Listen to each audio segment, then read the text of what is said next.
நிகழ்வுக்கு அழைப்பேற்று வருகை தந்திருக்கின்ற முன்னாள் பாராளுமன்ற உறுப்பினர் யோகேஸ்வரன் ஐயா மற்றும் ஏனைய பிரதேச சபைகளினுடைய தவிசாளர்கள்,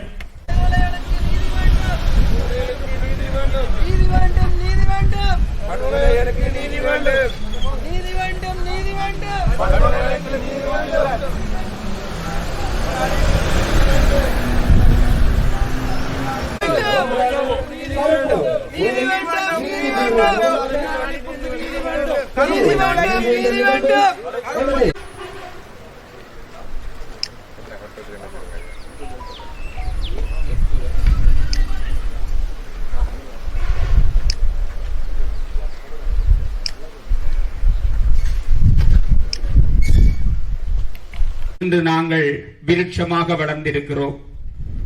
அந்த அடிப்படையிலேயே அந்த கருப்பு ஜூலை தினம் தன்மானம் மிக்க ஒவ்வொரு ஊடகவியலாளர்கள் மற்றும் தமிழ் தேசியத்தின் பால் பற்றுக்கொண்டு எம் இனத்தினுடைய இருப்பிற்காக தமிழர்கள் நினைவு கூறுகின்றனர்.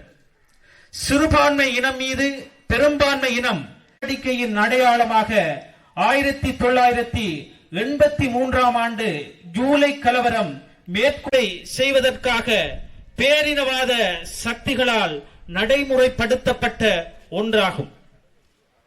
சிறுபான்மை இனங்களை 1983 ஆண்டு ஜூலை 23 திகதியன்று யாழ்ப்பாணம் எம் இனத்தவர்களை இவர்கள் பழிவாங்கி 1983 ஆண்டு இந்த இன சுத்திகரிப்பை வித்திட்டது. தென்னிலங்கை எங்கும் தமிழர்களுக்கு எதிராக திட்டமிட்ட முறையிலே வன்முறைகள், அவைகளின் உயிர்களும் உடைமைகளும் அழிந்த பின்னரே உயிர் தப்பியவர்கள் அகதி முகாம்களிலே அன்றைய தினங்களிலே தஞ்சமடைந்திருந்தார்கள். அனைவருக்கும் மாலை வணக்கத்தை தெரிவித்துக் கொண்டு இன்றைய ஒரு இறுக்கமான கனதியான ஒரு நாளிலே உங்களுடன் உரையாற்ற விளைகின்றேன். ஏன் எமக்காக நாம் இவ்வாறான நிகழ்வுகளை நடத்தப்பட வேண்டிய தேவை இருக்கின்றது? காலத்துக்கு காலம் பல்வேறு வகைகளிலே முகமூடி அணிந்த தென்னிலங்கை தேசிய கட்சிகள் தமிழ் மக்களுக்கு எதிரான அடக்குமுறைகளை பல்வேறு வடிவங்களில் மிக கொடூரமாக அரங்கேறியிருக்கின்றன. அந்த வகையிலே மே 23, 1983 ஆண்டு தமிழ் மக்களுக்கு எதிராக தமிழ் மக்கள் சமத்துவமாக வாழ வேண்டும் என்று இலங்கையிலே எல்லா பகுதிகளிலுமே தங்கள் ஆற்றல்களை வெளிப்படுத்திக் கொண்டு நாட்டினை மிக உன்னதமான நிலையில் வைத்திருந்த வேளையிலே அந்த நிகழ்வினை சகித்துக் கொள்ள முடியாமல் ஏதோ ஒரு காரணங்களை காட்டி தமிழ் மக்களை தென்னிலங்கை பிரதேசங்களிலே இருந்து விரட்டி அடித்து விட வேண்டும் என்ற ஒரேயொரு நோக்கத்துக்காக தென்னிலங்கை முழுவதும் தமிழ் மக்களுக்கு எதிரான வன்முறைகளை கட்டவிழ்த்து விட்டிருந்தனர். இதற்கு அரசும் அன்றைய தினம் உதவியாக இருந்தது, உடந்தையாக இருந்தது, கட்டுப்பட தவறிருந்தது. அவர்களுடைய நோக்கங்கள் இலங்கை தீவினிலே தமிழ் ஒன்று இனமொன்று ஆளுமை உள்ளதாக இருக்கக்கூடாது, அவர்களுக்கொன்றொரு கலாச்சாரம் இருக்கக்கூடாது, அவர்களுக்கொன்றொரு வரலாறு இருக்கக்கூடாது, அவர்களுக்கென்றொரு நிலம் இருக்கக்கூடாது, அவர்களுக்கென்றொரு மொழி இருக்கக்கூடாது என்ற அடிப்படையான அவர்களுடைய நீண்ட கால ஒரு கொடூரமான சிந்தனையின் அடிப்படையிலே அவர்கள் கருப்பு யூலையை கட்டவிழ்த்து விட்டனர். முதல் கட்டமாக அவர்கள் பல்வேறு வழிகளிலே தங்கள் தமிழ் மக்களுக்கு எதிரான நடவடிக்கைகளை முன்னெடுத்த அந்த ஒரு நாளாக கருப்பு யூலை தமிழ் மக்களின் மனங்களிலே பதிந்திருக்கின்றன. அந்த கொடூரமான நிகழ்வுகள் சாதாரணமானவை அல்ல. அதை எதிர்கொண்ட எங்களுடைய மக்களின் மனங்களிலே அவை மாறாத வடுக்களாகவும் புழுப்புண்களாகவும் அமைந்திருந்தன. எத்தனை உயிர்களை இழந்திருப்போம், எத்தனை உடைமைகளை இழந்திருப்போம். நாம் ஒரு நிற்கதியான சமூகமாக அன்று மாறி தமிழ் மக்கள் பல்வேறு தேசங்களுக்கும் வடகிழக்குக்கும் ஓடி வந்தனர். ஆனால் அவருடைய துயரம் அதோடு விட்டுவிடவில்லை. அதற்கு அப்பால் வடகிழக்கெங்கும் தமிழ் மக்களுக்கு எதிரான அடக்குமுறைகளும் கொடூரங்களும் கட்டவிழ்த்தப்பட்டன. கருப்பு யூலையை விஞ்சுகின்ற அளவிலே பல கொடிய நிகழ்வுகளும் படுகொலைகளும் வடகிழக்கெங்கும் அரங்கேறியிருந்தன. எமது விடுதலை போராட்டத்தை நசுக்கி தமிழ் மக்கள் ஒரு அனாதரவான சமூகம் என்ற நிலைமையை உருவாக்குவதற்காக சிங்கள தேசிய இனமும் அதன் இராணுவமும் பல்வேறு படுகொலைகளை புரிந்திருந்தன. அவற்றின் சாட்சிகளாக இன்று பல மனித படுகொலை குழிகளை வெளிப்படுத்தப்பட்டுக் கொண்டிருக்கின்றன. ஆகவே ஒன்றை மட்டும் நாம் நிதானமாகவும் தீர்க்க தரிசனமாகவும் புரிந்து கொள்ள வேண்டும். சிங்கள தேசிய இனம் ஒன்று கொண்டு கொள்கை இருக்கின்றது. அவர்கள் இலங்கை தீவிலே தமிழ் மக்கள் அல்லது சிறுபான்மை இன மக்கள் என்றும் ஒரு அதிகாரம் உள்ளவர்களாக, என்றும் ஒரு ஆளுமை உள்ளவர்களாக வாழ்ந்துவிடக் கூடாது என்பதில் அவர்கள் நீண்ட காலமாக எந்த அரசு மாறினாலும் அவர்களுடைய அடிப்படையான கொள்கைகளிலே பயணித்துக் கொண்டிருக்கின்றார்கள். இதற்கு எந்த அரசும் விதிவிலக்கல்ல.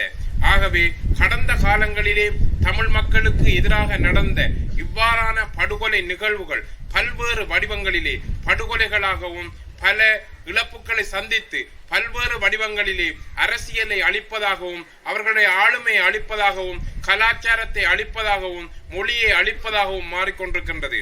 இந்த நிலையிலே தமிழ் தேசிய வழியிலே பயணிக்கின்ற தமிழரசு கட்சி அதற்கு காத்திரமான பணியை ஆற்றிக் கொண்டிருக்கின்றது.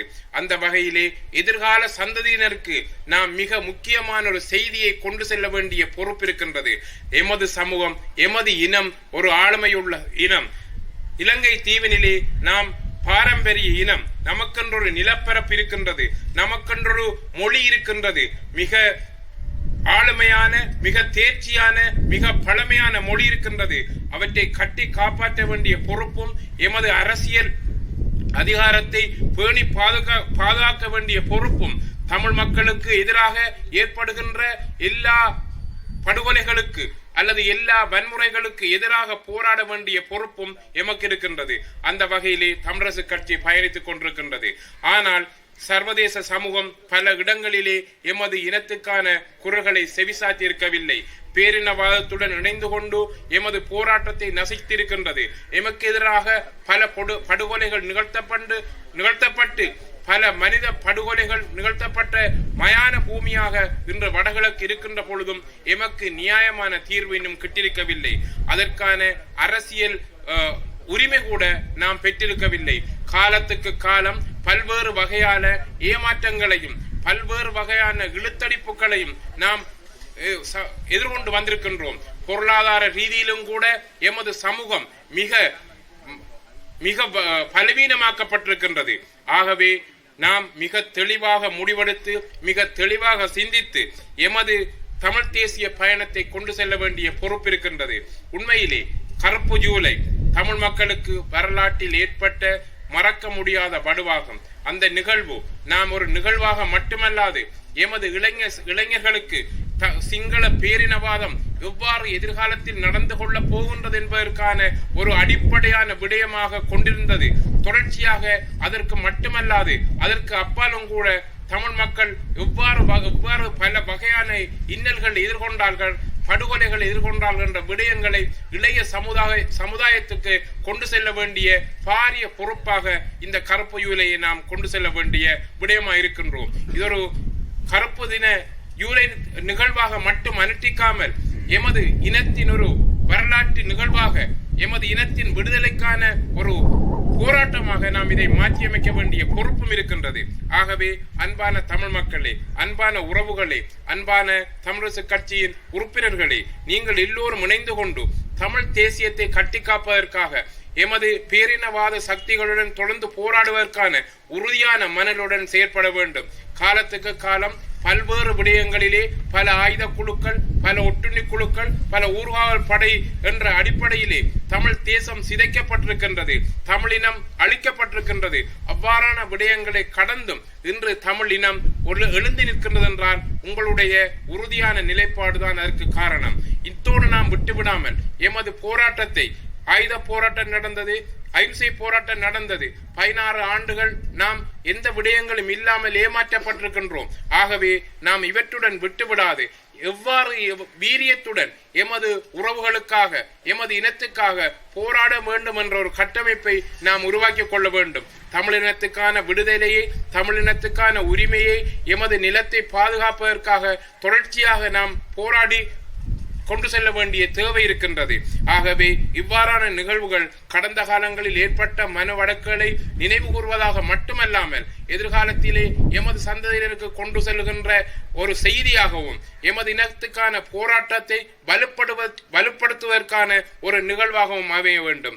உண்மையிலே நாம் சற்றே சிந்தித்து பார்த்தால் அந்த கருப்பு ஜூலை தினத்தில் மட்டுமல்லாது எல்லா போராட்டங்களிலும் இழப்புகளை சந்தித்த மக்கள் எவ்வாறான வேதனைகளை அனுபவித்திருப்பார்கள், எவ்வாறான அவமானங்களை அனுபவித்திருப்பார்கள் என்றதை நாம் உணர்ந்து கொள்ள வேண்டிய தேவை இருக்கின்றது. நாம் இன்று ஒரு யுத்தமில்லாத சூழ்நிலை நடந்து கொண்டிருந்தாலும் கூட எமது இனத்துக்கான விடிவுக்கான பாதை இன்னும் தெளிவாக தெரியவில்லை. பதவியேற்கின்ற எந்த அரசும் போலியான வார்த்தைகளை கூறிக்கொண்டு என்று தமிழினத்துக்கென்று எந்த விதமான தீர்வுகளை முன் வைக்காது காலத்தை கடத்தி கொண்டு செல்கின்ற நிகழ்வாகவே அமைகின்றது. ஆகவே தமிழினம் தமிழ் தேசிய பாதையில் ஒன்று திரண்டு தமிழரசு கட்சியின் வழியிலே நடக்க வேண்டும் என்று மக்களையும் அன்பர்களையும் நான் அன்புடன் கேட்டுக்கொள்கின்றேன். ஆகவே இன்றைய நிகழ்வினை உண்மையாகவே ஏற்பாடு செய்வதன் மூலம் நாம் பல்வேறு இடங்களிலே எமது கடந்த கால வரலாற்றுகளை நினைவுபடுத்திக் கொண்டு எமது இளம் தலைமுறையினரை தமிழ் தேசியத்தின் போராட்ட வரலாற்றிலே இணைத்துக் கொள்ள வேண்டும். அவ்வாறு இல்லாவிடின் இன்றைய இளைஞர் சமுதாயம் பல்வேறு பட்ட திசை திருப்பல்கள், அபிவிருத்தி என்ற மாய வலைகள் அல்லது சமத்துவம் என்ற மாய வலைகளில் சிக்குண்டு எமது இனத்தின் அடையாளங்களை எதிர்காலத்தில் இழந்து கொள்ள நேரிடும். ஆகவே எல்லோருடைய பாரிய பொறுப்பாகவும் இந்த நிகழ்வுகளை நினைவுபடுத்திக் கொண்டு எமது சமுதாயத்தை தமிழ் தேசிய போராட்ட வரலாற்றிலே இணைத்துக் கொண்டு பயணிப்போம் என்று கூறிக்கொண்டு முடித்துக் கொள்கின்றேன். நன்றி. உண்மையில் இந்த கருப்பு ஜூலை என்ற நிகழ்வு ஆறாத ரணம் அழியாத கோலம் என்று சொல்வார்கள். அதாவது ஆறாத ஒரு காயமாக என்றும் தமிழர்களின் நெஞ்சை வருத்தி கொண்டிருக்கின்றது. அன்றைய காலத்தின் போது நாங்கள் பாடசாலை கல்வியை கற்று வெளியேறிய காலம், அந்த காலத்தில் நடைபெற்ற அந்த சம்பவங்கள் இன்றும் மனதில் மிகவும் ஆழமாக பதிந்திருக்கின்றது. அந்த வகையில் ஜே.ஆர். ஜெயவர்தனா என்று சொல்லப்படுகின்றவர் ஒரு கிழக்கு ஆசியாவின் ஒரு நரி என்று கூறுவார்கள், ஒரு குள்ள நரி என்று கூட கூறுவார்கள். அவரது ஆட்சி காலத்தில் தான் இந்த கருப்பு ஜூலை என்கின்ற மிகவும் மோசமான நிகழ்வு நடைபெற்றது. அதாவது இந்த நிகழ்வை எடுத்து பார்க்கின்ற போது தமிழர்களை இன அழிப்பு செய்ய வேண்டும், அவர்களை இரண்டாந்தர பிரஜைகளாக அடிமைகளாக வாழ வைக்க வேண்டும் என்ற அடிப்படையில் இந்த கொடுமையான நிகழ்வை திட்டமிட்டு அரங்கேற்றியிருந்தார்கள். உங்களுக்கு தெரிய வேண்டும், இலங்கை 1948 சுதந்திரம் அடைந்திருந்தது. இலங்கை சுதந்திரம் அடைந்த அடுத்த கணமே அவர்கள் நினைத்தார்கள், தமிழர்கள் ஆதிக்கம் செலுத்தக்கூடாது, தமிழர்கள் ஆளுமை செலுத்தக்கூடாது, தமிழர்கள் தங்களுடைய தனித்துவத்தை காட்டக்கூடாது என்ற அடிப்படையில் முதலாக அவர்கள் செய்த விடயம் என்னவென்றால் 1948 ஆண்டில் வாக்குரிமை சட்டம், 1949 குடியுரிமை சட்டத்தை கொண்டு வந்து இந்திய வம்சாவளி மலையக தமிழர்களின் குடியுரிமையை பறித்தார்கள். இதனால் 5 லட்சத்துக்கும் அதிகமான மக்கள் நாடற்ற பிரஜைகளாக, வாக்குரிமையற்ற பிரஜைகளாக மாற்றப்பட்டார்கள். இது எதற்காக செய்தார்கள் என்றால் தமிழ் மக்களின் எண்ணிக்கையை குறைக்க வேண்டும், அவருடைய வாக்கு பலத்தை குறைக்க வேண்டும், அரசியல் பலத்தை குறைக்க வேண்டும் என்று செய்தார்கள்.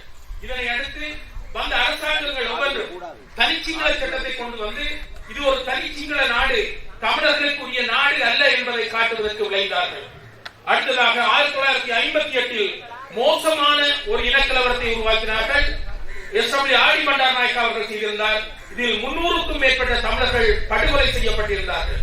1956, 58, 61, 64, 73, 77, 81, 84, 83 போன்ற காலங்களில் அடுத்த தொடர்ச்சியாக இந்த இன அழிப்புகள் நடைபெற்றன.